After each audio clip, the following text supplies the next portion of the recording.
નમસ્કાર, DV30ના ડિજિટલ પ્લેટફોર્મમાં આપનું સ્વાગત છે।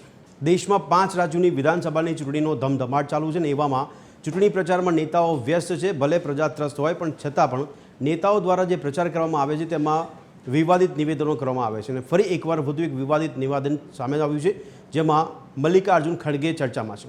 મલ્લિકાર્જુન ખડગે રાજકીય પ્રચાર અર્થે કેરળમાં જોવા મળ્યા અને કેરળની અંદર તેઓ પ્રચાર કરતી વખતે જાહેર સભા સંબોધતા હોય તે વખતે ગુજરાતની પ્રજાને યાદ કરી એક બાજુ ગુજરાત મોડેલને સમગ્ર દેશમાં પ્રસ્થાપિત કરવાની વાત, વડાપ્રધાન પણ ગુજરાતની વાત જો કેરળમાં કરતા હોય ત્યારે કેરળમાં જ પ્રચાર દરમિયાન મલ્લિકાર્જુન ખડગેએ કીધું કે વડાપ્રધાન નરેન્દ્ર મોદી ગુજરાતની પ્રજાને મૂર્ખ બનાવી શકે છે પણ કેરળની નહીં, કારણ કે ગુજરાતની પ્રજા અભણ કે અશિક્ષિત હોય તેવું તેમના નિવેદન સામે આવ્યું છે। તો આવા વિવાદિત નિવેદનોની સામે ચૂંટણી પંચની કાર્યવાહી શું રહેશે, ચૂંટણી પંચ ક્યારે લગામ લગાવશે, ચર્ચા કરીશું નેતાઓ બે લગામ। મળીએ રાત્રે 8 વાગે ચર્ચા છડી ચોકમાં।